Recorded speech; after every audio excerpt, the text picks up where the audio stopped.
nuclear power plants, Department of Energy, and the military are our primary customer base. So products that keep people out that you don't want in your facility.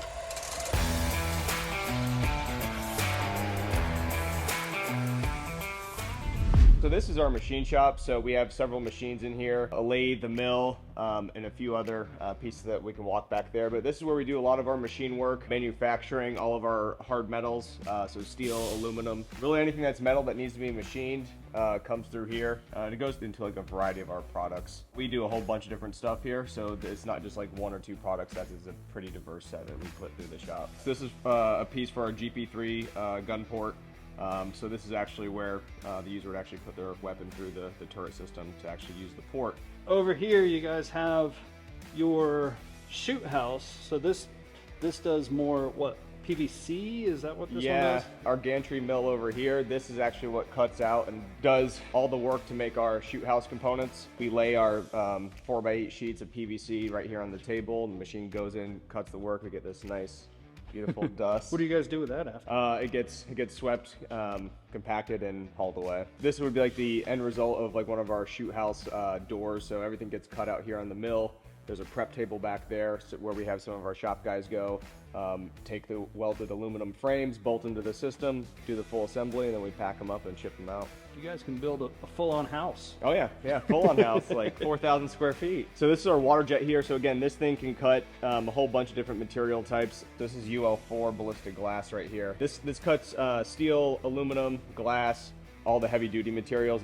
Again, especially the thick stuff will get brought out here for cutting. It's a pretty small group of people on the East Coast that have this capability, so having it in-house makes our process so much faster. And it probably helps with your like quality control too, because if you 100%. See an issue, you're like, well, we can fix it right now. Yeah, we can do it right now, and it's also great for prototyping. Like prototyping used to take us a lot longer, right? Because we have to sub out that kind of work. Now our engineers are putting the design together, testing out their theories, might do a few runs before we get it right. So this is our heavy metal fabrication area. Yeah, we sent a bunch of stuff ship out. Over there, that's our plasma table. So that's where they do additional heavy metal type That's cutting. the larger pieces though. Yeah, so we'll get massive sheets of steel to get brought in here, and then we cut them to size there on the plasma table. How long does one of these guard booths take from like start to finish?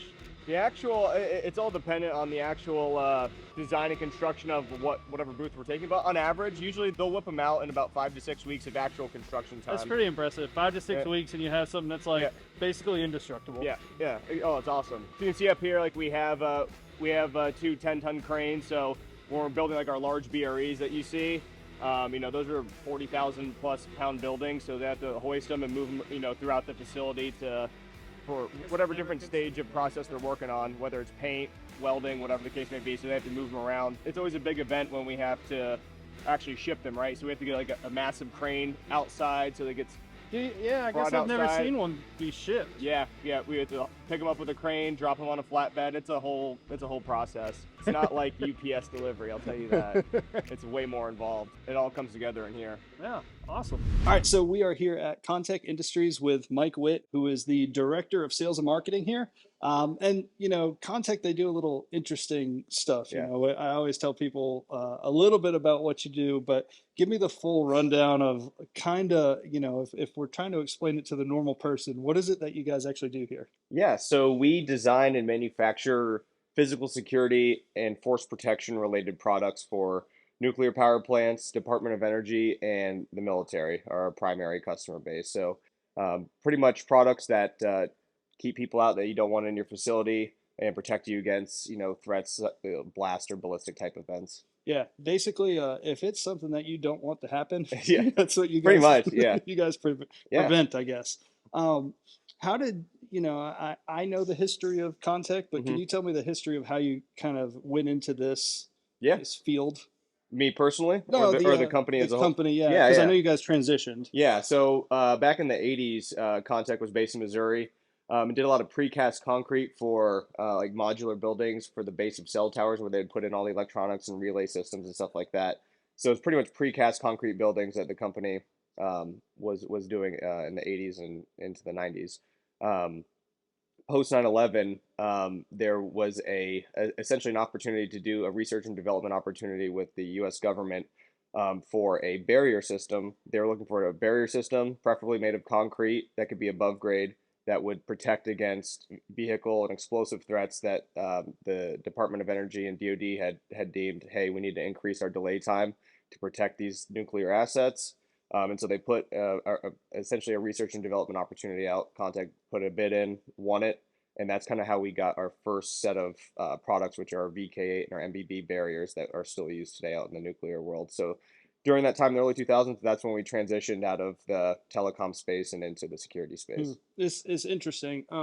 What most of the people that work here have some sort of military background. Yeah. How does that guy kind of help you guys with talking to your client? Because who is your client really? Like, who's that ideal client that you guys are working with? Yeah. So over the last few years, it's gotten more and more diverse who our end client is, but our core client, right, is someone typically like a security manager or a ATFP officer, so someone that oversees anti-terrorism force protection.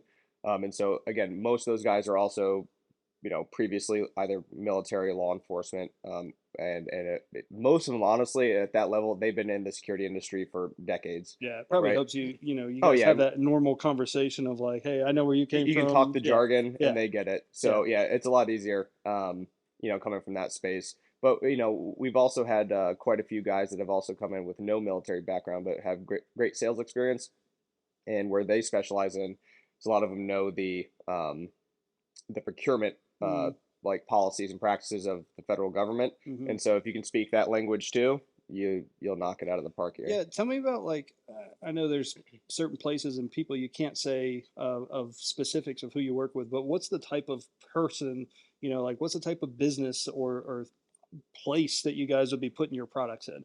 So, a pretty typical customer for us would be a nuclear power plant. They have strict regulations as it relates to security and operations. So that is one of our key customers. So again, like the security manager there that oversees and is responsible for the security of the entire site, that would be a pretty core customer. And essentially the military equivalent of that at like a military base. Mm. But we've diversified a bunch over the past several years to where we've gotten a lot more into what's called target hardening, or going into facilities and putting in the same kind of practices that we do at the military and nuclear level, but making them more civilianized, essentially, right? So going into schools, hospitals, banks, things of that nature, where they still have security issues that they want to address, and so we work with those too. And so that's a different customer set, because a lot of those customers, they're not super security minded, right? They don't have that background, so that process is a lot more education based, and bringing people up to speed of what's available to them out there, what even a good security plan may look like, right? And so that's a lot more of a educational sale. Yeah, so you guys kind of have two sectors of the business where one's a lot more education and helping people understand what security measures they should take. Mm-hmm. And then you have we also build it and manufacture it in-house. Right. Yeah. Yeah, it's interesting to be able to have both of those kind of aspects. A lot of what we like to talk about on this is growth. Mm-hmm. Like I feel like in your world, it's obviously you do sales and marketing. That's what your job is, growing the company, Sure. Getting revenue increase. Well, that I'm sure poses a big challenge with what it is that you guys do. It's not like you can just put up a Facebook ad and be like, hey guys, if Yeah, we're running a 20% sale. yeah. Come on in. So Yeah. how is it right now that you guys procure clients? Yeah. So, and I'll dive into the history of like the last 7, 8 years, where that kind of sits for us as a company is that, like I mentioned, our core customer for since the early 2000s has been the commercial nuclear and DOE space. Um, so for those that aren't familiar, the nuclear industry in general in America is a shrinking one, right? So they're closing down plants much faster than they're building new ones. They've only built one new one in the last several decades, right? Mm. That just completed. And why is that? A lot of it is governmental environmental policies, as well as going on top of that, just the nuclear industry. They're competing against, Solar, LNG, wind, yeah, yeah, all solar, these wind, other, yeah. liquid natural gas, coal, oil, right? So they're competing against all that, and the sheer cost and the upfront capital required to build a nuclear plant is astonishing, right? I'm So, sure. there's a huge barrier to entry. Now they are working on a small modular reactor that's supposed to bring the footprint, bring down the cost, and bring down a lot of the challenges that conventional nuclear plants have. That's still off in the future, so Right. there's not going to be SMR type facilities going up anytime soon, Mm, in the immediate future. But so with that being said, we were servicing that customer space. We're a household name, but again, it's a shrinking yeah. market. So we had to diversify, and that's why I mentioned we got into non-traditional customers for us, right? Like going to law enforcement, going to schools, Yeah. things of that nature, to where we had to kind of change up what we were doing. And so the way we've really had to build that is really two main things. It's been on the marketing front has been doing videos with your company, because just having that recognition, I can't tell you how many times you're like, oh yeah, I watch your YouTube channel or so on and And so it's forth. amazing And to think that people watch this yeah, stuff I on would. YouTube. Yeah, they do though. It's astonishing. Like you're gonna sit and watch me talk about fencing, like, but people do. I mean, Yeah. they're trying to educate themselves and learn more. Right.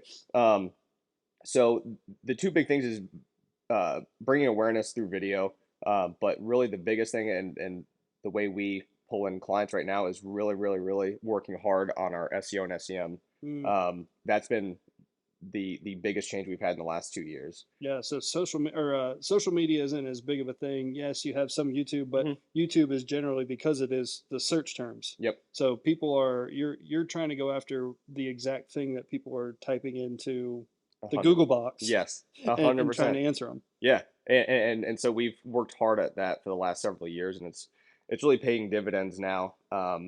Is In our industry, in the security industry in general, I'll just say that a lot of other uh, owners and operators, they don't focus on the digital space very much, Right. not as nearly as much as we have been, and so we've gone from being irrelevant on Google to pretty much owning most of the major search terms that Hmm, like fall within our capability. nice. People find us, right. So again, teachers, SROs or school resource officers or people like at a school that are responsible, like, hey, I need to increase my security. They don't even know where to start, so they're putting in bulletproof glass, they're Right. putting in bulletproof door, right.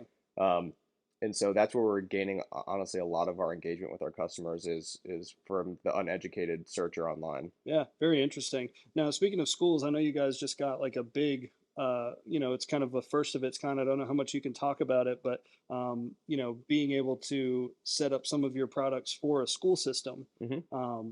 can you talk a little bit about kind of how you got that set up? And because that was a big deal. Yeah, so we've done quite a few large school systems. One of the larger ones is down in Miami. They had a lot of incidents of issues of shootings around the school, right? So not directly school related, but gang activity and violence outside of the schools and bullets entering in, which obviously no one wants, right? So um, that was a Google. Really? Yeah, it was a general contractor that's responsible for all these schools, and so they're doing a lot of security work, but they're also doing some other stuff that's not security related. So they got awarded the contract, right? But then they're looking out, okay, well, I need a ballistic glass provider. I need a ballistic door provider, It right? just so And happens you it's do when, all of yeah, that. and so they reach out to us through our website via Google, and just got the conversation going. They liked our process, they liked our product, and that's kind of how we have continued to grab customers out of the market space. What's that client cycle or customer cycle look like from typing into Google and sending you guys a question to they're purchasing to, it's installed? I know it's Yeah, probably a it's really long. long time. It's long. Every market varies a bit, but it's not uncommon for us to have usually a 12 to 18-month cycle on large projects, right? Because what they're doing is they're going out and collecting information. They may not even know what their budget is at that point or Mm, what it's going to cost them. So they're out there collecting all the information of, what is this truly going to cost me? And so a lot of times they'll collect that information, it'll go into a budget cycle for the next year, right? And so it's not uncommon to wait, 12, what do 18 you plus guys months. do in that meantime to make sure that you're continuing to cultivate that relationship? The biggest thing is the engagement from our sales guys on the front end, right? Continuing to make sure that, hey, um, they've collected all the information they need. Have they looked at other competitors? Um, Collecting that inbound information. A lot of times we like to send our guys to actually have FaceTime with our clients, prior to purchase. A lot of times we'll send our guys on site visits or site walkdowns where we'll go and help them, like confirm, hey, these are all the measurements you want for this door, for this window, for this wall. Mm, Um, hey, is this what your bollard layout you really want it to look like? So because we look at drawings all the time, but it's always great to have our guys actually go on site, visit them, build that rapport, hmm. and actually confirm, like, hey, this is truly what you need, right? Yeah, so you guys do a lot of hand holding. You do a Oh lot yeah, of education. for sure. And I mean, I'm sure you guys go back and forth multiple times because, Yeah, they don't know at the they beginning of don't what know they're what. looking for. Hmm. So, they trust you to be the expert. How do you guys build that expertise, with your client so they trust you? Yeah. Um, a lot of that is built up front when we go and do essentially what an informal TVA, which is a threat and vulnerability assessment. Mm, So for the uneducated client, they've addressed the need. Hey, I we need have to. a problem. We have a problem. Help. Like yes, you see them all the time in the news where a unsuspecting person accidentally hits the accelerator versus the brake and they smash through the front end of a convenience store and they're like, Right. oh well, we need bollards. Mm, Yeah, for sure. But that's where that their knowledge stops and they have to look into, okay, what kind of bollards do I need? What rating do I need? What does the installation process look how like? many? How many? What's the proper spacing? I can't tell you how many times we go and visit facilities where they have bollards out there.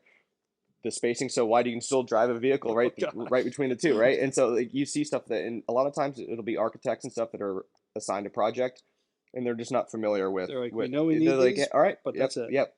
And sometimes people won't ask the questions and stuff will get installed. Um, that obviously doesn't meet the actual security Right. requirement. They're just checking a box, right? So we try to build that rapport on the front end when we come up to do a threat and vulnerability assessment with the client and walk through their facility, ask them what all their pain points are, what concerns they have, and then from there we actually will dial up a custom solution to actually fit what their facility actually needs. So Interesting. So, I know you talked about with SEO and search terms. Is that the number one thing I guess the better question is what I usually like to ask is if you were only able to do one type of marketing, one thing to grow your network, grow your inbound leads, grow your revenue, hmm what's the one thing that you would put all of your effort and time and money into? it'd for sure be our SEO and SEM for sure. Having super directed, especially on the SEM side, having super directed targeted words for when you are paying to be on top, actually converting those. Mm. So it's always Google's. Obviously there's a huge layer that goes It, into it, yeah, but if you're able to get those search terms hmm up front, then you guys know what you need to do on the back for end. sure. And where that's grown is on the SEO and SEM side. It's great for all of the initial growth stage, what I'll call the course of several years of our non-nuclear space. Right. All those initially were either through via Google, people finding us and our salesmen performing their sales work. Um, and then after that, we've had so many referral base because of that initial work. But the way we captured the clients initially was through SEO and SEM Yeah. and got them in the door. But now, like our shoot house product for law enforcement, the first 30 or 40, that was strictly Google. Guys going on there searching, hey, I need a portable shoot house. But since then, we've acquired so many more customers because like, oh, I went and trained at their facility. I love their system. Right. I need one for my facility, right? So, Right. but yeah, the initial like growth space has definitely been from Google. What's kind of finishing this thing out, what's something that you guys are going to be working on? What's the marketing or the growth strategy that you guys would like to see going into the future that you're really pushing the envelope on of if we can get this right, we think we have a lot more growth at opportunity. Yeah. Again, it goes back to Google and SEO is where what I'm trying to work with my sales team right now is that this sounds kind of crazy, but we're so inundated with inbound leads, which is great. I love that. But Darn. yeah, but right now my guys are in a very reactionary stage, right? So they're always responding, hey, I've got this opportunity, this opportunity, this opportunity of just inbound stuff. Mm, What growth looks like for us is converting more and more of that pipeline to hmm. where we have the ability to bring in additional salesmen to actually, I want guys out in the field actually creating new opportunities for people that are obviously just not captured in just that small Or they Google don't even space. know that they had an issue or a threat potential Yeah, that you guys can tell them that, hey, this threat or issue could happen, you didn't even know it, let's right, let's solve it before you even think about it. for sure. So yeah, so trying to make that transition from right now very reactionary based because of all our inbound inquiries and opportunities, and bringing on additional people to actually go out and do proper market development. Awesome. Yeah, Well, Mike, I appreciate it. I'm yeah, sure man. people learned a bunch about this whole threat level midnight space that you guys are in. Yeah. But where can people follow along if they want to check out contact? Yeah, I mean, our website's contactindustries.com. You can follow us also on YouTube and Instagram are the two main social media platforms that we use for our Yeah, we content. put So out some pretty cool, interesting videos. If you want to see how this stuff yeah, works, it's if you ever want to see stuff interesting. get shot or blown up, just check our YouTube. It's It's a lot of awesome. fun. We Cool. appreciate it.